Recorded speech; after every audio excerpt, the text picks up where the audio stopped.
I'm joined today, of course, as ever, by the wonderful Adam Holz of Plugged In. Hello, sir. How are you doing today, Andy? I'm always happy when I see you. It's a nice little moment every week when I get to talk to you. Well, thank you. I feel the same way. Love having a chance to talk to you and having a chance to talk to your audience. So thank you so much for having me on.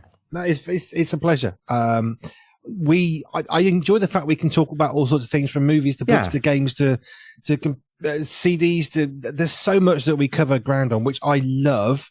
That we're Yep. not stuck in one genre, which would be fine. But I like the fact there's so many, so that's really good. Yeah. Where would you like to start us off today? Well, I think it's an interesting weekend at the cinema in a way that I don't know that I have ever seen. You and I have maybe touched on the power of nostalgia, but this weekend we have four movies that are celebrating anniversaries or related to an anniversary, and another one that just left theaters that we cover the last 60 years in cinema. So Hamilton is being re-released, at least in the United States, perhaps not in Great Britain, although I guess that would be understandable. I think we're far enough past the Revolutionary War, we can all have a good laugh about it at this I think point. so. So Hamilton is celebrating its 10th anniversary. Toy Story is being re-released for its 30th anniversary. In the new movie category, and I'm in the process of watching this to review it, is Spinal Tap: The End Continues, and that's its 40th anniversary since the first Spinal Tap movie came out. And I would say the high point of that is when Paul McCartney shows up and tries to help them write a song. I'm like, man, you have reached the pinnacle of pop culture, something or other, when Paul McCartney wants to do a cameo in your movie. And then we have The Sound of Music, which is being re-released for its 60th anniversary. Wow. And just a week or so ago, we had Jaws at its 50th anniversary. And I'm like, all right, well, so we got 10, we're only missing 20, 10, 30, 40, 50, and 60. And I am of two very different minds on this. On one hand, each of them, with the possible exception of Spinal Tap: The End Continues, which is a bit forced. Mostly, I think we could have maybe, and I'm a huge Spinal Tap fan, but it feels old and tired. Um, with the exception of that, we've got four movies that have had a cultural impact that are all on varying levels worth seeing and maybe interacting with. And I think that's great. And some of these movies, like I'm seriously considering going to see Sound of Music because I've never seen it in a theater before, right? And such a big epic movie. And who doesn't want to see Julie Andrews twirling around in the Alps singing The Hills Are Alive with the Sound of Music? I won't sing it for you. Um, but I also think it just speaks to, are we so utterly creatively barren that, four or five movies in a weekend are all things from the past, or is there a deeper statement about nostalgia, about the power of the past, right? That we want to relive these things. I mean, there's a lot of different ways you could go. I think at the very least, holy cow. I mean, the cup of nostalgia doth runneth over, right? It's pretty crazy. I don't ever remember a weekend at the movies like this one. I'm with you on that one. The Sound of Music. I think there's some of these films we're never going to see them made that way again. Buster No. Keating very famously did stunts that even his cameraman was just, I can't watch this. He's going to die. Right. There are lots of things we would do in the past that we're never going to do again. A lot of the car chases, you Yep. wouldn't even contemplate doing that now. And I No. think in a sense we understand why. In another sense, CGI cannot replace reality. It's never going to do it because it's always going to No. be slightly false. Even the picture perfect How to Train a Dragon is still Yep. not real, regardless of what they do. And in 50 years, we'll Exactly. probably look back and think, well, that was a bit obvious, wasn't it? Because, of course, we're Right. expecting even higher quality stuff. But I Right. think nostalgia is an interesting way of looking at it. It's a more positive spin for sure. Yeah. I like The Sound of Music. I like Tommy Lee Jones in Man About the House. What's your Yeah. favorite film? Sound of Music. I like stuff like that gets brought into other films because you just think, yeah, this gun toting US Marshal favorite film is a real softie like that, and it Yeah. draws you somewhere, doesn't it? Yeah, it does. And I think um nostalgia makes us feel young again, right? Because I think and the older we get, I wonder if it doesn't get more powerful, right? There's this yearning for a feeling that we had when we were young and we didn't even know how much we would value it, right? Like I have deep nostalgia for the 80s and I love the movies and music of the 80s. But when I was living through it as a teenager, it was pretty horrible, right? I had no ability to appreciate how awesome it was. I can only do that looking back. And so, I think there's power there. And I also think, and what's new? Is there anything being created today that 10, 20, 30, 50, 60 years from now, we're going to look back and say, ah, man, that was at the pinnacle. And I don't know that there is, because I think sometimes it's hard to see those things really clearly. But it's interesting to me, just culturally, we have a longing for comfort, a longing for the past, a longing for meaning, and all of these things in varying ways, I think, are evidence of that. Yeah, yearning for yesteryear, the days when things were Yeah, quieter and calmer. I was driving along a motorway just the other day thinking, I remember this very, very stretch of road 25 years ago. I would not see cars at this time of day for probably, a few hundred yards in front. Maybe there'd be yeah, another car. It would be very quiet. Whereas I drove the same time of day I would as a trucker.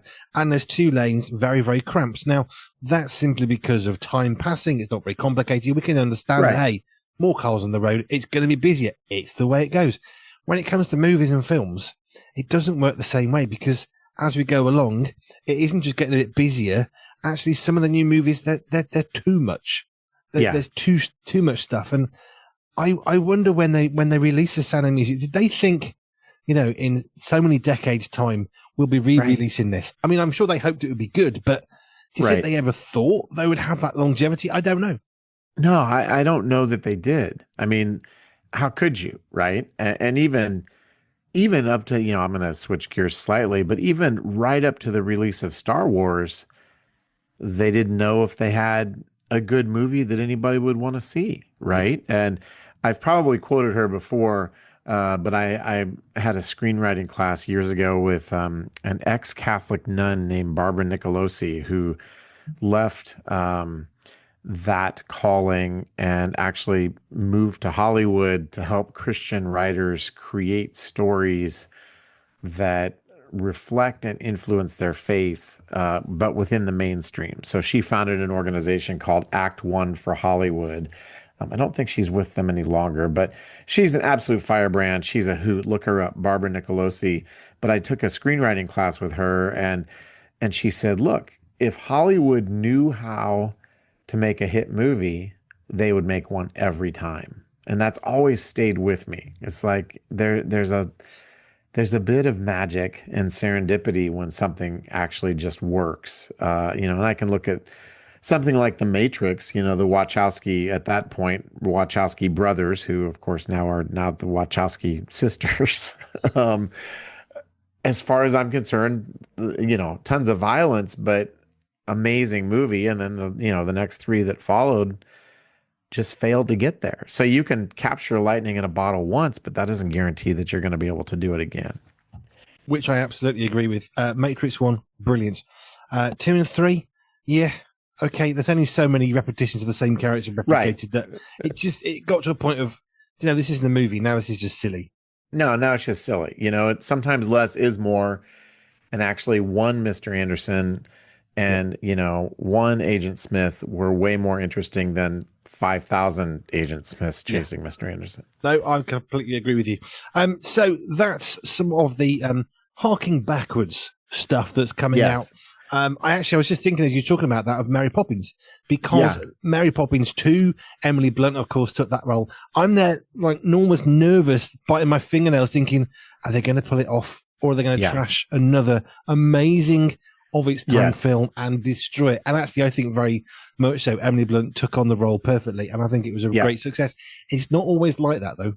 It's not always like that. And even, the one thing that it doesn't necessarily fit my neat formula perfectly, but the biggest movie release this weekend is Downton Abbey, the grand finale, and so even that is almost 20 years old. That gets close to slotting into my 20-year spot after 6 seasons on TV, and then this is the third movie. And um, probably if you know about Downton Abbey, this thing's coming out, and it's this ensemble cast about Downton Abbey, the Crawley family, and so you've got the aristocrats having aristocrat problems, and you've got those who are the worker bees having worker bee problems. But in the end, we all just have to help each other and love each other and get along. And that's my summary of the entire Downton Abbey franchise right there. It's, latter day Jane Austen, only not quite that good. So That's fine. I have to confess, never seen Downton Abbey. I think I recognised one of the actors one time and thought, yeah. I like yeah, period dramas. I really like period dramas. However, I don't know why that one has done nothing for me. Never watched it, never tried to. Just think, yeah, yep. okay, that's fine. Maybe in 10 years, maybe in 40 years, I'll be wanting to watch it. Right. I mean, who knows? But even period pieces, it's the same idea, right? We want to go back and revisit this time from the past. So I wonder if, and I haven't thought through this ahead of time, so I'm now completely just free associating in our conversation.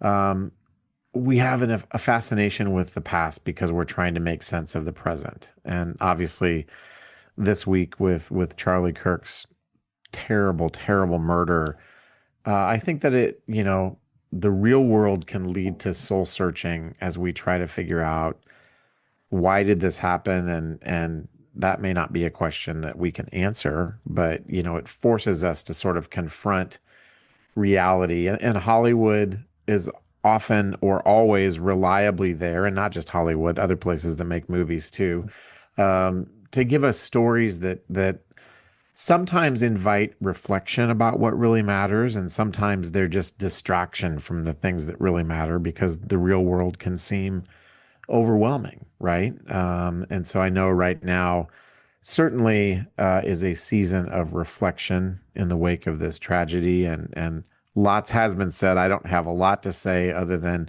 Charlie was a person of deep faith by all accounts, and I know that he would want us to be looking forward in hope and not be um, paralyzed by the tragedy. But man, it's been wall to wall coverage the last few days, and I suspect it will be even moving forward. I think I'm going to touch briefly on this one because one of the things I tried to come up with a way of talking about this on air because 9/11 happened the very day after Charlie Kirk's murder. Yeah. And Yeah. I never thought in my lifetime I would have to see something that in some way seemed to begin to overshadow the memory of 9/11. But as Yeah. I went through the social media, all I could see was Charlie Kirk, Yeah. memories of him. And I barely saw any recognition of 9/11. And that in no way means it's not important. It doesn't mean to say we Right. shouldn't remember it. Absolutely, we need to. Right. It's important. But I think I was just shocked at the murder of a man somehow has actually overshadowed in some way the loss of the Twin Towers, 9/11, all those years ago. And I think that sums up something of it. And I think the one thing that I really have seen with digital stuff, which is kind of our wheelhouse, is the fact that on social media we've seen polarized opinions. Yeah, we can expect that. But actually what we're also seeing is real sense of mourning and a real sense of laughter. And I just think, how can those two go together?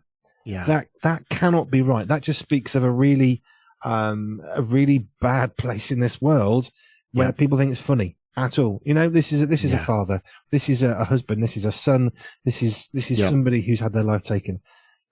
Yeah. Where'd you go? Yeah. Well, and it prompts me to think of a passage of scripture that I've talked about a lot over the years as it relates to our interaction with media. And that's Ephesians chapter 5, verses 15 through 17. It says, "Be very careful then how you live, not as unwise, but as wise, making the most of every opportunity because the days are evil. Therefore, do not be foolish, but understand what the Lord's will is." And I think that the phrase in the NIV that's translated "be very careful" is actually a super loose translation of a Greek word, and I'm not a Greek scholar. It's either blepo or blepo, but the King James translates it "walk circumspectly." And if you look at it literally, it means see then how you walk around. And so that as we make our way through the world, we want to be people who are paying attention to the realities of the world because there's much evil afoot, right? And I think that we have seen that evil absolutely displayed this week. But what are the opportunities that God is inviting us to step into as people of hope, as people who have the only answer to the abject, just, I think, failure of meaning and purpose that we see in the rest of the world, and that He wants us to be people who carry that message. And so I want to be a person of hope, even amid horrible tragedy.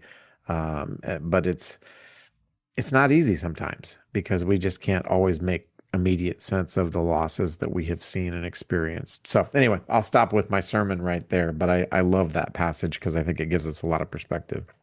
I think it also feeds into the very reason why we do these, because we should be cautious and careful of where we go. Yeah. And of course, exactly. when there's a time of sadness, we look back, we always think of all that meal I used to have when I wasn't very well as a little boy. We like to look back to times of joy, but we also look to our screens, our TVs, listen to music. It's where we go to, I suppose, in a sense, to try and process what's going on by distracting ourselves and taking ourselves out, which, obviously brings back to Plugged In, is why I value the work that you guys do at Plugged In, because actually we're going to want to do stuff to process, and therefore we need to be cautious about what we're doing. And that's where Plugged In comes in, because you guys are saying, look, be aware of these films, be aware of this music. Maybe you like it, maybe you won't, maybe this is a problem, maybe it isn't. But hey, at least you can be informed before you walk in. And that's something that I really love and respect. Yeah. And that sums up exactly why we do what we do. I couldn't have said it any better myself. And so I would just commend pluggedin.com to your audience's attention. And of course, we're a ministry of Focus on the Family. Adam, thank you as ever. You bet. Thank you, Andy. Always enjoyed talking with you. Always.